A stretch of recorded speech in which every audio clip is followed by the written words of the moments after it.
سلام، این بار در آفساید نظام آخوندی در گرداب سیل سراسری. در حالی که تمام ایران از تصاویر دردناک گرفتار شدن هموطنانمون در سیل متأثر شده بود، بلافاصله در جستجوی مقصر این فاجعه هشتگ سپاه عامل سیل در ترند توییتر ایران قرار گرفت.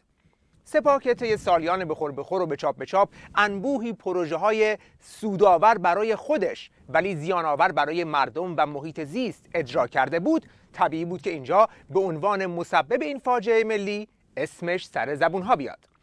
ولی به نظر میاد که این موضوع بیشتر از خود سیل سپاه رو غافلگیر کرد، طوری که خود سپاه بیانیه رسمی داد و غیظ و غضب خودش رو از این بابت علنی کرد و گفت با بررسی منشأ صدور این دروغ پراکنی ها مبرهن شده است دشمنان قسم خورده انقلاب اسلامی در خارج و ایادی آنان در داخل و خارج از کشور با سوء استفاده از حادثه سیل قصد مخدوش کردن ذهنیت، باور و اعتماد مردم نسبت به نهاد انقلابی و مردمی سپاه را دارند.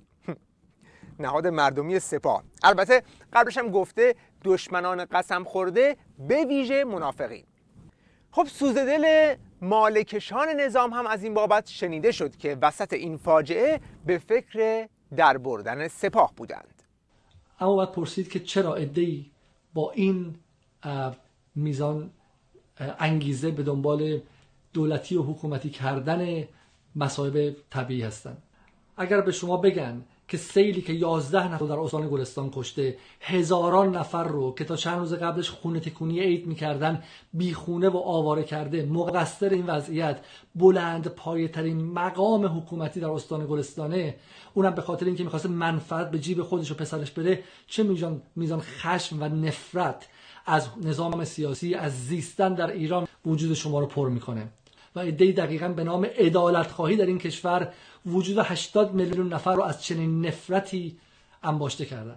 البته این کارشناس خارج کشوری نظام در حالی میخواد نقش ارگان‌های حکومتی رو در این فاجعه کمرنگ کنه که خود مهره‌های حکومتی در داخل کشور در جنگ باندیشون مدام دست همدیگه رو میکردند.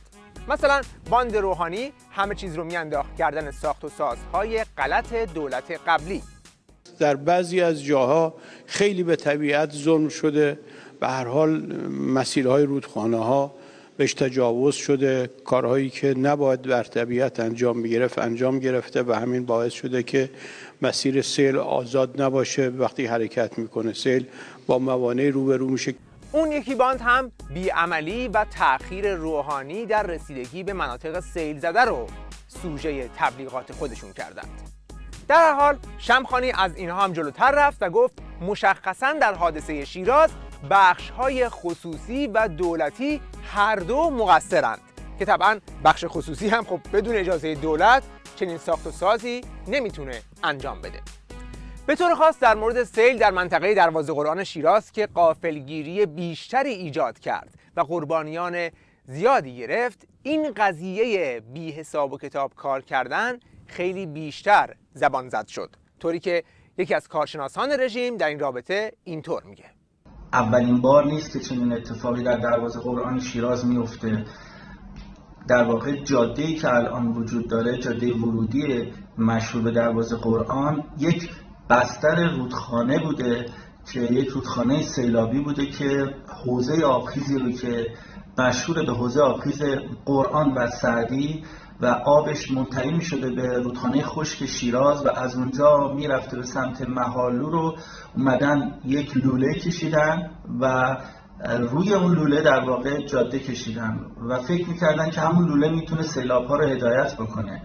قبلا در حدود سالهای 180 خسارت جبران ناپذیری از همین نابخردی اتفاق افتاد. همون موقع بسیاری از کارشناسان در استان فارس هشدار دادن که این کار اشتباه و حماقت بزرگه، اما کسی گوشش به کار نبود. ببینید دروازه قرآن شیراز همون جاییه که اغلب فیلم‌های دردناک سیل شیراز مربوط به اونجاست که در این فیلم هم شما دروازه قرآن رو میتونید مشاهده کنید.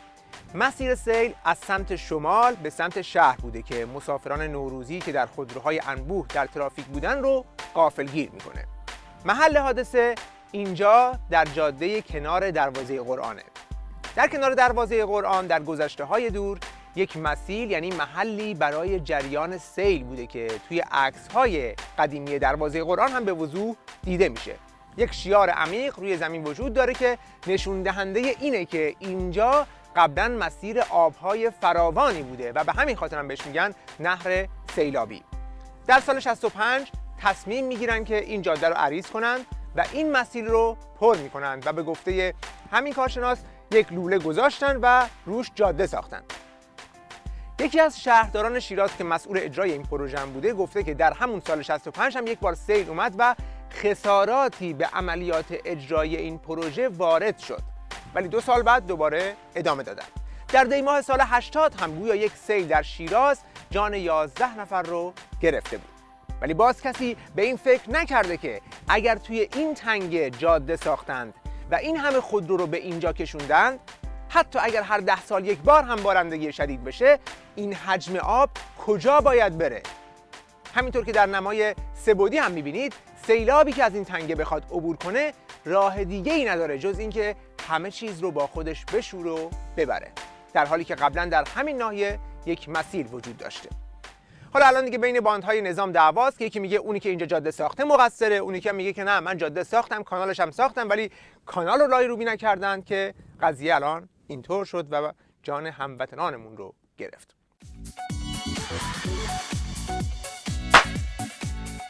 نمونه دیگه سیل استان گلستان است که شهر آق‌قلا رو دچار آب گرفتگی گسترده کرد و این آب همینطور بیش از 1 هفته اونجا موند و خارج نمیشد، تا اینکه در بررسی مشکل به این رسیدند که یکی از دلایلش اینه که راه آهن گرگان اینچه برون در مسیر سیل قرار داره و آب رو پشت خودش نگه داشته.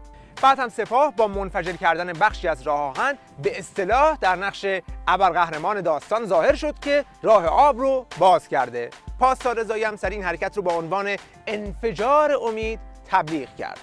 اما پاسدار رضایی اشاره نکرد که همین ریل راه آهن رو 5-6 سال پیش قرارگاه خاتم سپاه ساخت و اون زمان هم با آب و تاب از رکوردی که زدن تعریف می‌کردن. فرمانده قرارگاه خاتم گفت اجرای این پروژه اولین رکورد در کشور بود و ایجاد 120 کیلومتر راه آهن در مسیر گرگان اینچه برون در مدت کمتر از 1 سال از بزرگترین پروژه هایی است که با هدف ارتقای امنیت پایدار اجرا و افتتاح شد. یعنی اون زمان که میخواستن سریع ریل قطار رو بسازن، باز به این فکر نکردن که اگر پس فردا اینجا سیل بیاد و مردمی رو بدبخت کنه، این سیل از کجا باید خارج بشه. اما الان میان پوز میدن که ما اومدیم و ریل قطار رو منفجر کردیم و راه سیل رو باز کردیم. طبعا سپاه برای ماستمالی قضیه دست به کار شد و با ساخت انبوهی فیلم‌های تبلیغی یا شوآف یه حضوری از خودش خواست نشون بده. خود پاسدار جعفری هم در یک فیلم تا زانو رفت توی آب که با خنده‌های مشمئز کنندش بیشتر نفرت مردم رو برانگیخت.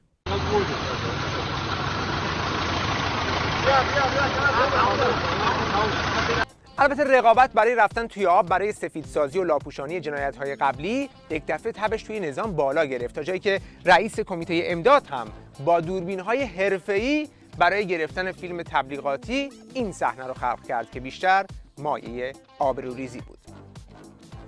روحانی هم که بعد از چند روز که در سفر تفریحی به سر می‌برد، به استان‌های سیل زده شمال یک سری زد و در مقابل اعتراضات مردم به جز وعده کمک الهی هیچ حرفی برای گفتن نداشت. آقای روحانی بدبختی که حالی کم نبود، این سیلاب چی شد؟ کی میخواد جواب بده؟ کی میخواد جواب این خسارت‌ها رو بده؟ 3 تا بچه دارم، همه مسائلم پولم رفت، کی میخواد جواب بده اینا رو؟ همه خاطر هم رفتن. اما اصل باران خداوند نعمت برای همه ما، ولو اینکه برای عده‌ای از مردم و خود شماها سختی و مشکلاتی رو ایجاد کرده.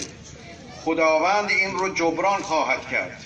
و به این ترتیب روحانی رکورد جدیدی از وقاحت رو به ثبت رسوند، چون وقتی کار به حل و درمان درد ملت میرسه اینطوری خودشون رو در میبرند.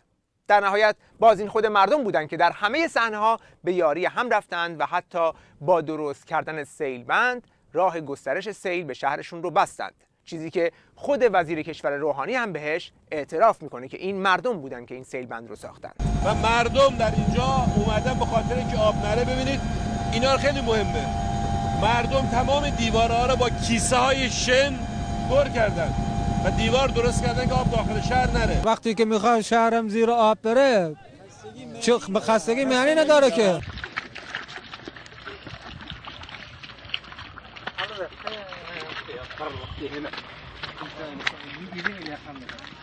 بیدلیل نیست که مردم هم هر جا که تونستند حق آخوندهای حکومتی که اومده بودن از این آب گلالود برای خودشون ماهی بگیرن رو کف دستشون میذاشتند. ما از ارگان‌های دولتی کل این مردم اینجا شاهدند، از ارگان‌های دولتی به هیچ عنوان نظارت ندارد. هر کاری، هر خدماتی، اصلا هیچ گوش کنید. این نگار اینجا ببینید، ثابت اینجا وایسادن، هیچ تکونی نخوردن. هر خدماتی، کاری، مواد غذایی، هر کاری بوده به صورت خودشون. طبعاً برای مردم رنج دیده این مناطق فیلم‌های تبلیغاتی سپاه و شعاف‌های حکومتی رنگی نداره و تبلیغات حکومتی نخنماتر از اونه که دیگه کسی رو فریب بده. هیچ چیزی بهت بگم، مسئولین عزیز اینجا میان فقط برای مستندسازی فیلمگیری، همین. نه کمکی ازشون برمیاد نه چیزی. همه این چیزایی که میگه فقط مردم دارن کار میکنن. همین قایقا. در واقع سیلاب‌های اخیر یک بار دیگه پرده از روی سیاست‌های زیان آور و ضد مردمی ارگان‌های حکومت آخوندی برداشت و خشم مردم علیه این حکومت رو در این اوضاع وخیم اقتصادی افزایش داد. ولی از اون طرف به مردم هم نشون داد که در برابر این رژیم راهی جز همبستگی بیشتر با هم وجود نداره. خدا نگهدار.